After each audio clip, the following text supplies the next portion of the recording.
Hi art people! Today we're going to do part 2 of mixed media winter trees. Part 2 is when we are taking what we did in part 1, which was to make this really cool green collage. We've got 3 different shades of green in there, and we're going to take this and make them into actual trees. I was supposed to wait for this to dry completely to make it easy to cut, but it's still a little bit wet, but I won't tell if you won't tell. All right, so we're going to take this piece of paper and we need to make 6 triangles out of it. 2 big ones, 2 medium ones, and 2 small ones. That's going to be part of our forest. So in order to do that, we're going to take this piece of paper and flip it over. And not in the middle, but off the side. I want you to make one really big tree, a triangle that goes from the bottom of the page almost all the way to the top. A nice skinny triangle like that. That's one tree.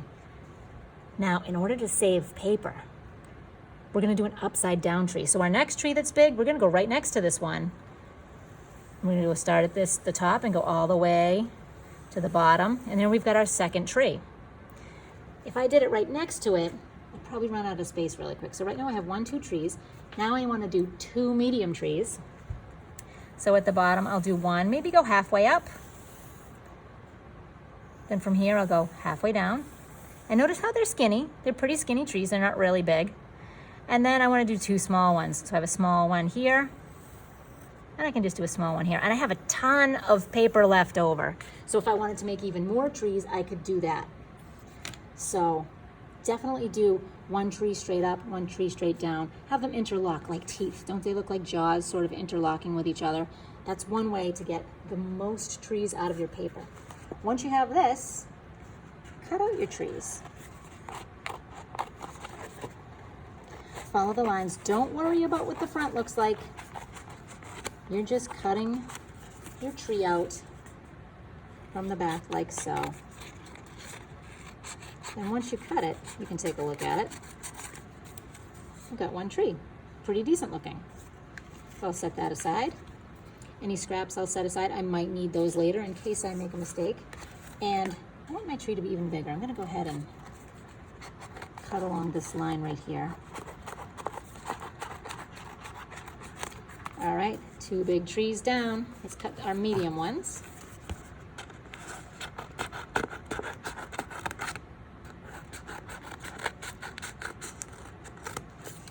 Medium tree. Then I've got my other medium tree.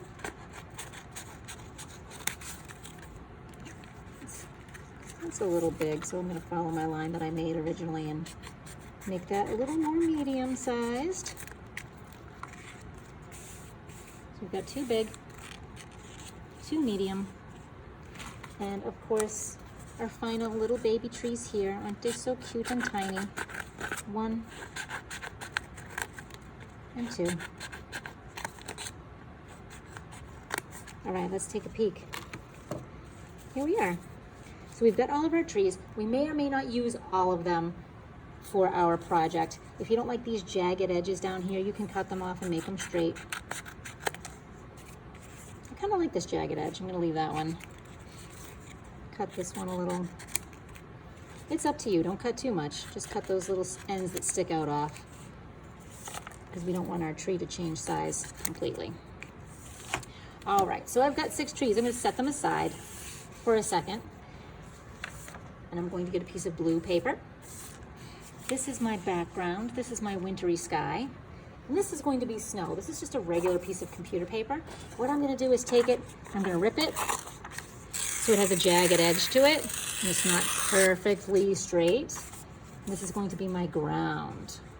As you can see, it's a little too short over here, so I'm going to have to make up for that in a second. I'll take my handy dandy glue stick, put a little bit of glue down, making sure the flat part matches up with the flat part of my paper and the jagged bumpy part looks like snow that is reaching towards the middle of my paper. And I don't need too much glue here, just a little bit on the corners, a little bit in the middle. And I need to figure out what to do here, so I'm going to go ahead and there we go. Do something like this. Yeah, that'll work. this is our snow background. Now that we have our background ready, we're gonna go ahead and add our trees. But before you do any gluing, I wanna make sure that you're happy with where they're placed. So in order to make this look like it has perspective, perspective is an art word that makes things look like they're close up to you or far away. If they look like they're close up, we're gonna put them lower on the page. So my big trees are gonna go low on the page. Maybe I will cut that just to make it even like the rest. So my big trees will be lower on the page, and my smaller trees will be a little bit higher. They'll also be behind the bigger trees. So the medium trees are going to be higher than the big trees, and the small trees, those are going to be the highest on the page, so they'll be higher up. I'll put this little one in the middle, like this. Move them around, see if you like them. If you don't like that, maybe you want to put this big tree over here, scoot this one over, put this big tree off to the side like this. It's up to you. But the biggest trees need to be the lowest on the page, meaning the bottom of the tree is lowest on the page. The smaller trees are going to be the highest on the page, meaning the bottom part is the highest on the page. I'm going to go back to something like this. It kind of, this moves me. I'm thinking I'm enjoying this composition. A composition is the way you lay things out. And I'm going to glue these down. So now that I'm happy with it, I'm going to glue them down. Then I'm going to set it aside. I might need to put a book on top of it in case it starts to get a little bumpy and weird, so a book can flatten it out. And then the next time I see you, we're going to add the finishing touches to our mixed media winter tree project. I'll see you then.